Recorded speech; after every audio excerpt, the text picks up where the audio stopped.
সৰু ঘোষণা কৰিব খুজিছো যোৱা আপোনালোকে জানে যে কেইটামান দিনত শিক্ষামন্ত্ৰী ডাঙৰীয়াই বাৰে বাৰে স্পষ্টীকৰণ দিয়াৰ পিছতো একাংশ সংবাদ মাধ্যমে হওক বা একাংশ শিক্ষকেই হওক শিক্ষা সেতু এপটোৰ ওপৰত বহুতবিলাক প্ৰশ্ন আনি আছে কিন্তু বহুত শিক্ষকে আমাক জনাইছে যে এপটোত কোনো সমস্যা নাই কিন্তু তাৰ পিছতো একাংশ সংবাদ মাধ্যমত এই বিষয়ে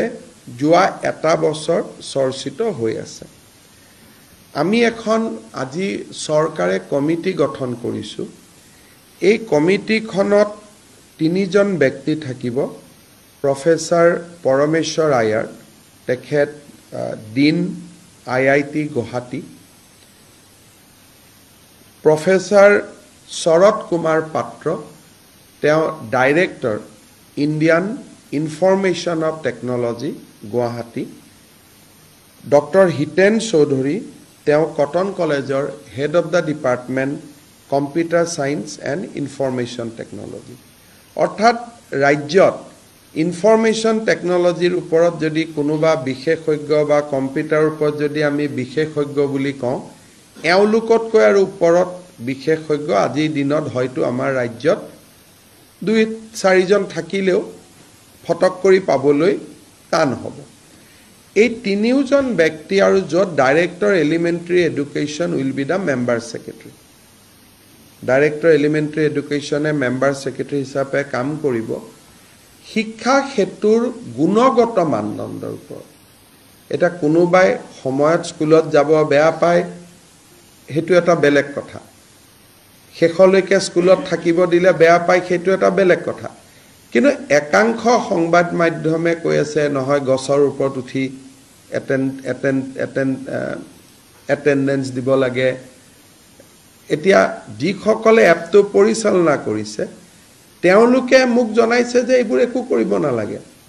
ৰেকৰ্ডখিনি লৈ ল'ব 4টা বজাৰ পিছত ঘৰত আহিও বস্তুখিনি আপলোড কৰি দিব পাৰি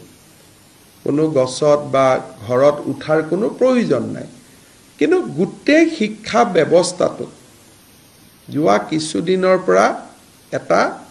এনেকুৱা এটা পৰিৱেশ কৰি দিয়া হৈছে যে মানে একেবাৰে যেন গভৰ্ণমেণ্টে এটা তগলকি নীতি চলাই আছে আমি সকলো এটা কথা বুজিব লাগিব যে অসমৰ আটাইতকৈ দৰিদ্ৰ ছাত্ৰ ছাত্ৰীসকল চৰকাৰী স্কুলত পঢ়ে আটাইতকৈ দুখীয়া ল'ৰা ছোৱালী চৰকাৰী স্কুলত পঢ়ে আৰু তেওঁলোকক যদি আমি ন্যায় দিব নোৱাৰো শিক্ষাই অসমতাৰ সৃষ্টি কৰিব অকল ধনী মানুহৰ ঘৰৰ ল'ৰা ছোৱালী ডাক্তৰ হ'ব ইঞ্জিনিয়াৰ হ'ব আৰু দুখীয়া মানুহৰ ঘৰৰ ল'ৰা ছোৱালী কেতিয়াও ডক্টৰ ইঞ্জিনিয়াৰ হ'ব নোৱাৰিব গান্ধীজীয়ে কৈছিল যে শিক্ষাই সমতাৰ সৃষ্টি কৰে education has a equalizing effect in our society কিন্তু যদি সৰকাৰী শিক্ষকসকল স্কুলত না যায়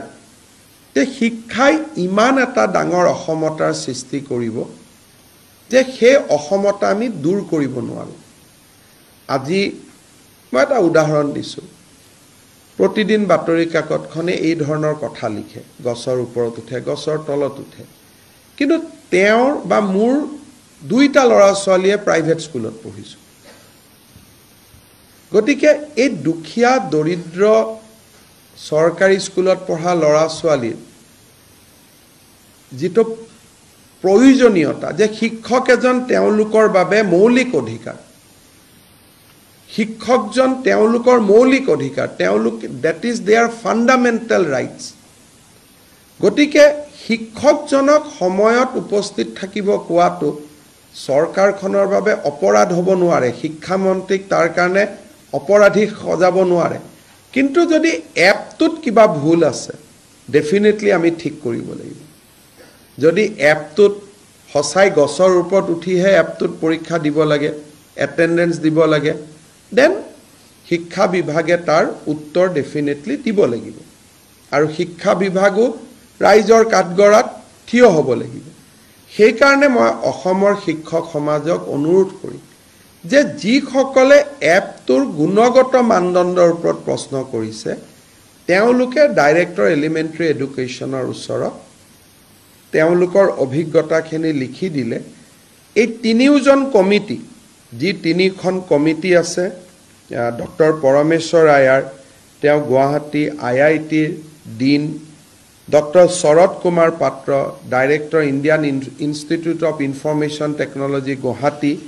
আৰু doctor Hiten Choudhury head of the department of Cotton College computer science আৰু ইনফৰমেশ্যন টেকনলজিৰ HOD এই তিনিওজন ব্যক্তিয়ে স্কুলবিলাকতো যাব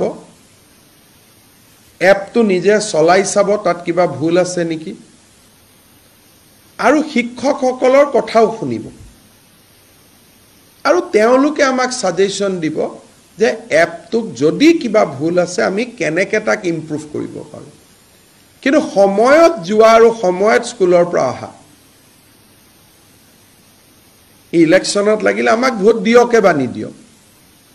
সেই বেসিক নিডটোত আমি কম্প্ৰমাইজ কৰিব নোৱাৰোঁ কাৰণ সি যদি কৰোঁ তেতিয়ালে আমি মুখ্যমন্ত্ৰী আৰু শিক্ষামন্ত্ৰীৰ আসনত বহাৰ আমাৰ কোনো অধিকাৰে নাথাকিব কাৰণ আমি ইয়াতে অসমৰ লাখ লাখ চৰকাৰী বিদ্যালয়ত পঢ়া দৰিদ্ৰ শিক্ষাৰ্থীসকলৰ বাবে আমি ৰাজনীতি কৰিছোঁ গতিকে আমি যদি বেসিক কথাটোত কম্প্ৰমাইজ কৰোঁ তেতিয়ালে আমি ৰাজনীতি কৰিবই নোৱাৰোঁ কিন্তু যদি a section of teachers তেওঁলোকৰ যদি সঁচাকৈয়ে কিবা অভিযোগত মেৰিট আছে তাক শুনাটো আমাৰ দায়িত্ব তাক শুনা তাক নিৰাময় কৰা আমাৰ দায়িত্ব গতিকে মই ৰাজ্যৰ শিক্ষক সমাজক আমাৰো ভুল থাকিব পাৰে মই নকওঁ যে আমি একেবাৰে ভুল কৰিব নোৱাৰা মানুহ আমাৰো ভুল থাকিব পাৰে কিন্তু এপটোৰ যদি গুণগত মানদণ্ডৰ ওপৰত কিবা ক'বলগীয়া আছে তেওঁলোকে ক'ব পাৰিব আৰু এই তিনিওজনীয়া কমিটি মই ৰাজ্যৰ তিনিখন চৰৰ বিদ্যালয়ত গৈ চৰ চাপৰি বিদ্যালয়ত গৈ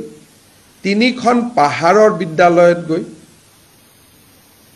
তিনিখন পাহাৰ তিনিখন চৰ আৰু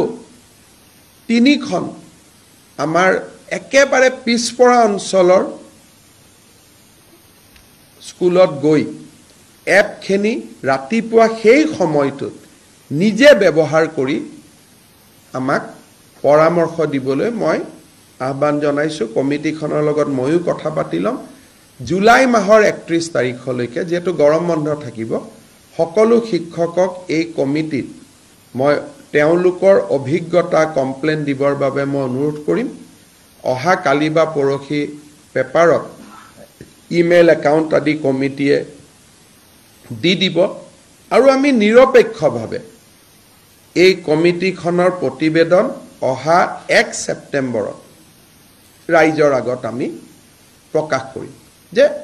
কিবা যদি বেয়াও দেখিছে এপটোত আমাক কি ক'ব তেওঁলোকে ক'ব যে দুটা আৰু ইয়াত প্ৰভিজন সোমাই লওক দুটা ভাল সফটৱেৰ আনক ভাল কৰক ভাল কৰাটো আমাৰ কোনো আপত্তি নাই সো উইল ডু দ্যাট মই ভাবো যে এই